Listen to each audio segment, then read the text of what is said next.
Hi folks, I'm John Wooden and this is my friend Steve McLeod and welcome to this Sonic Obsession. Today a birthday party for Exile on Main Street. It's 50.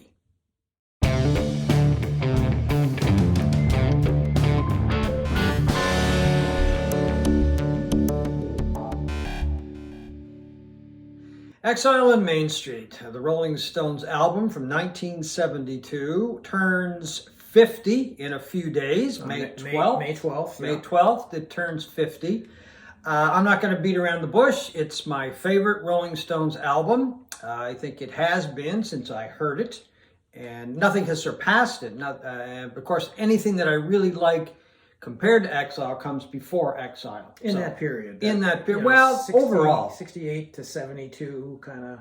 Yeah, it's those four albums, Beggar's Banquet, Let It Bleed, Sticky Fingers, and Exile on Main Street. Yeah. Those are the four for me. I mean, they've had good songs and stuff after that, and good albums, but those are the four. Some Girls was a pretty good album, too. Some Girls was good, but it's not as good, in my opinion, of course, as either one of those four. But today we're going to zero in on Exile. Where do you put it in your likes of Stones albums? Well, I got to preface this by saying I did not like the album. You know how you like some albums, you play it, it doesn't. You play it first few times and it really does nothing for you. Then it opens up its charms to you. And, and sometimes they become your some of your favorite albums of all time. Yeah. It literally took me 30 years to like this album.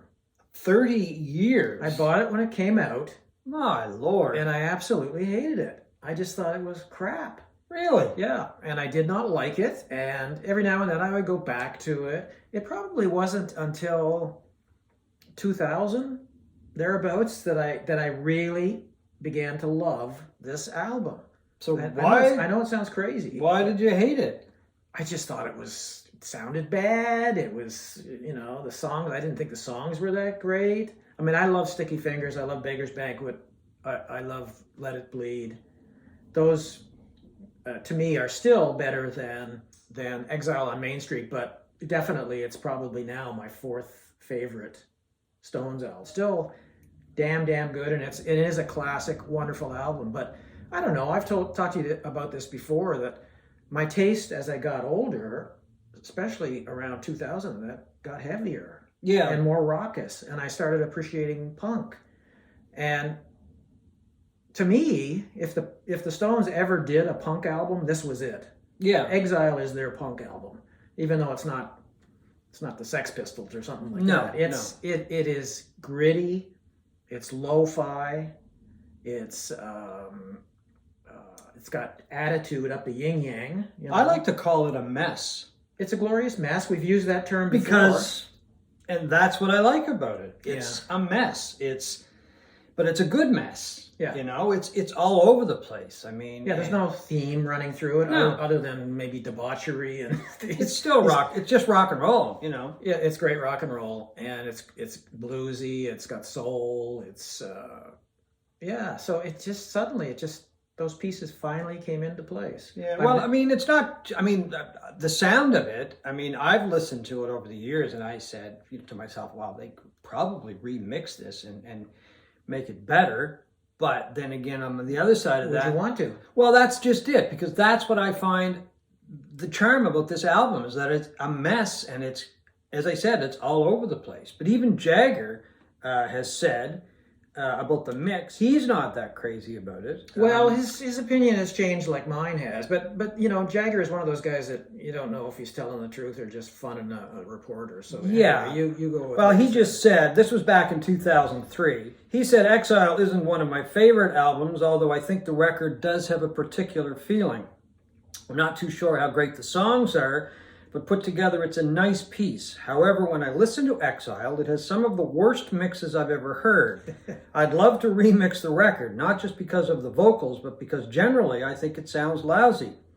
At the time, Jimmy the producer, was not functioning properly. I had to finish the whole record myself, because otherwise there were just these drunks and junkies. So, that kind of sets up what the atmosphere was like. Yeah. And it wasn't even, I was going to say in the studio, but it wasn't even really a studio. It was a villa, a chateau or a villa that Keith Richards had rented in the south of France. It was the local Gestapo headquarters in that part of France during the Second World War. Oh, right, yeah. It was near Nice, Nelcote or Nelcote or something like that. It was near Nice. So they had just taken their mobile recording facility, the truck I think they called it, and set it up and recorded it. But I mean, I've read stories over the years, like people would be coming and going and not show up for recording sessions, and they'd start recording at night and then they'd finish in the morning, and then there was all over the place. Well, right? They famously had a heroin problem in the band at that time. Richards was a full-blown addict. His girlfriend, Anita Pallenberg, was an addict. Jimmy Keys, a great saxophone player. Bobby Keys, was an addict. I think Mick Taylor had a dalliance as well at that time. So, I mean, Richards would sometimes come down and play and other times not show up. And that great Apple documentary, 1971, the year music changed everything. I watched that episode again about the recording of this album, and it was recorded in 71. And just the number of pictures they had of Keith Richards completely passed out, nodding off. There's a shot of Bobby Keys nodding off, passed out by the pool, and so it's amazing that they were able to put anything together. And I've often wondered how much that those problems, the drug problems they were having, accounted for the sound of this album. Oh, I'm sure it accounted for a lot, because I mean there were people coming and going, and William Burroughs, the author, dropped in. Graham Parsons was there.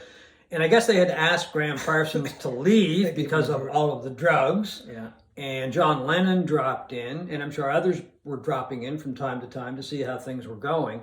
So yeah, it was just, I don't know, I don't want to say full-blown debauchery, but it was just a lot of stuff going on and partying. So you can imagine my tender little ears in 1972 hearing this, and it was like, this isn't prog. No, this isn't. See, that's what I liked about it. I mean, of course, I didn't know what was going on behind the scenes either. All of this stuff came out later on, right? About the happenings, the goings on during the recording of it. I just liked it because it was just good, straight ahead rock and roll. It was kind of messy. But one of the things that really stands out for me on the album is the guitar work of Mick Taylor. Oh, yeah. It's absolutely mind-blowing. I mean, he did a lot of really good work on Sticky Fingers, but on Exile, he just shines. Yeah, his slide guitar playing. Yeah, it's amazing. Just amazing. But now, I wasn't the only one who didn't like this album. The reviews were decidedly mixed. Oh, I can remember the reviews at the time. Very mixed. There were terrible reviews, and I was thinking the other day, I've said before, I was a religious reader of Rolling Stone magazine and Circus, and I remember Circus just trashing it. So I found just the start of a review by Ed Naha, a reviewer for... I don't remember him. I remember the name. I don't remember the name, no. In Circus Magazine, and this is, I don't necessarily agree. There's an element of truth in this, I guess, but it's just unbelievable how bad it is. And it's, listen to the Rolling Stones play. Hear them play. Hear them play all the chords they know, all 9 of them. Ooh. Hear Mick sing da blues. He's paid his dues. You bet. It must hurt like hell to sing through those pouting lips. Listen to the horns. Sometimes they sound like kazoos. Sometimes like cheesy violins. What? Those are violins? Well, anyhow, the chick singers moaning ooh and ah sound authentic, don't they? Listen to them all swing on tumbling dice. Or was that turd on the run? Oh, well, it doesn't matter. They all sound the same. Well, I guess he didn't like it. That's for sure. Well, I just wonder. I got to take exception with when he was talking about the singers, Clyde King and they were Vanessa great. Fields. They're great. They were tremendous. Lisa Fisher actually did some recording on some tracks that were released that were done in Los Angeles, I think, years later. So that kind of, I think, started her affiliation with the Stones. I wouldn't even. I mean, the backup singing is amazing. The horns. Bobby Keys and Jim Price. I mean, come on. he's Those guys fantastic. were, well, they were amazing together. Yeah. I mean, Keys was exceptional separately, but those two guys together, they were just incredible. Not only with the Stone stuff, but with other material that they recorded too. Well, the first side of that album has got to be one of the great opening sides in the history of rock. Yeah. You know, it opens with Rocks Off, which is just a flat out rocker with great horns on it. Then it's Rip This Joint with a fantastic Bobby Keys sax solo. And then there's Shake Your Hips, which is kind of bluesy and Bo Diddley-ish kind of song. Then Casino Boogie is a fantastic slide solos by Mick Taylor throughout. And then it closes with Tumbling Dice. Yeah, well, there you go. I mean, it's one of the great opening statements of any album that was ever produced. I mean, a lot of albums would open, a lot of artists would open with Tumbling Dice, but they decided to close with Tumbling Dice, which of course is incredible. You know, could it have been a single album versus a double album? Probably. I think what doesn't put it over the top for me is that it does kind of, the second album isn't as strong as the first. And I think the last side kind of, you know, it's... Yeah. And they did put out a CD package a couple of years ago with some extra tracks. And some of the stuff was really interesting. I thought the best song on the CD that they released with the extra tracks was a ballad called Following the River, which is a really nice song. And the Stones were capable of doing that. I mean, you know, like look at Angie, like a ballad, that kind of thing. I mean, they didn't do it that often, but when they did do it, they did... sometimes an exceptional job. Happy is probably my favorite song from the album. Bobby Keys, Jimmy Miller, and Keith Richards. We had nothing to do and had suddenly picked up the guitar and played this riff. So we cut it, and it's the record. It's the same. We cut the original track with a baritone sax, a guitar, and Jimmy Miller on drums. And the rest of it is built up over that track. It was just an afternoon jam that everybody said, wow, yeah, work on it. That's a great song. I mean, it's just straight ahead rock and roll. And, you know, Keith singing. A lot of people don't like Keith singing. I happen to like it because it's kind of raw. It's right down there. It's like it's very honest. He doesn't have a lot of range, obviously, but I mean, it's almost a standard now of their live shows. Yeah, I think so. Yeah, it's him singing. Yeah, and it's just Keith Richards, and you know, in many respects, Keith Richards is rock and roll. You know. So it's probably been played more than any other song off of that album, played live. Probably, well, or Tumbling Dice, I would suspect. Dice, but Miller played drums in a couple of other songs on the album. I mean, he was a pretty good drummer, I guess, before he got into production work, because he had produced with Stones. He also produced Traffic, and he did some other work as well. But he played drums on a couple tracks on Exile. So you believe this is their greatest album? It's my favorite. Yep. Their finest moment. Do you think it was sort of kind of downhill after that to a certain degree? What was the next one? It's Only Rock and Roll? No, Goat's Head Soup. Goat's Head Soup. Well, Goat's Head Soup, that was also produced by Miller as well. It had its moments. Yep. But as did all those albums. I like Black and Blue. Yeah, I mean, I think every Stones album that I've ever heard, and I've heard most of them, have had their moments. I mean, one of my favorite Stones albums is Steel Wheels. I mean, I really like that album, and it's, I don't know, it's never mentioned when people are talking about really good Stones albums.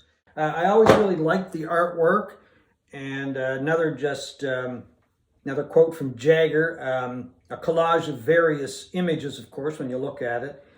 He said at the time, reflects the Stones as runaway outlaws using the blues as its weapon against the world, showcasing feeling of joyful isolation, grinning in the face of a scary and unknown future. Because you have to realize they were exiles. Well, they had left England for tax reasons and had gone to the south of France. And then they became exiles there because of their drug use. They got involved with the drug dealers in Marseille, and they owed them money, and there was one point where they're all, stoned out of their minds, probably watching television, and a bunch of people come in and steal 8 guitars, a bass guitar, and Bobby Keys' saxophone. And you don't want to get on the wrong side of drug dealers. Yeah, and apparently they turned the Stones into police, and the cops came, raided the place, and then that was it. They just split as quickly as possible. And I think Richards and Pallenberg were charged later with possession and basically exiled, not allowed to come into France for a couple of years. So they truly were exiles. They were exiles. You know. Yeah. One of my favorite stories from the whole recording process was when I was reading Richard's autobiography, Life. Mm-hmm. He was talking about he and Bobby Keys, after recording all night, would get in a boat, I guess more than once, and they would jump in this speedboat, and they would go somewhere looking for breakfast. Because, after a hard night's recording, they'd have to have some food. So can you imagine Bobby Keys and Keith Richards, flitting around the Mediterranean some morning, God knows what time, in a speedboat? Now, do you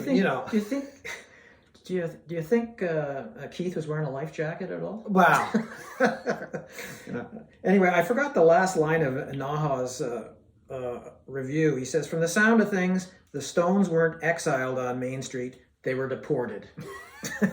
Exactly. Well, they ended up, which is very fitting. They ended up going to L.A. to do some recording for the album as well, fixing it up. And the album and the recording sessions. I'm not sure how many books have been written about it, either as the main theme or a central theme of books. But this is probably the best that I've read. Anyway, it's a very good book, and it really, it's got the whole story there, and I've never heard of anybody disputing it. A Season in Hell. Yeah. But in my opinion, The Season in Hell resulted in one of the great albums of all time. It's in my top 10 albums of all time, and if I was going to if I was on a desert island, I would want a copy of Exile. Did you put it on your top 10 list on our show, on our episode? I don't know, but see, my top 10 changes. Now it changes all the time. I might have. No, I'm not lying. No, I'm not lying. Today it's on my top 10. Let's put it that way. All right. That's the great thing about top 10 lists. They can change constantly every week. And I think and you forget what you had in there before. Well, that's age. Yeah. So anyway, that is our look at and our thoughts on Exile on Main Street, a Stones classic, and it turns 50, if you can believe that, in just a couple of days, May 12th. Next week. So thank you for watching this Sonic Obsession.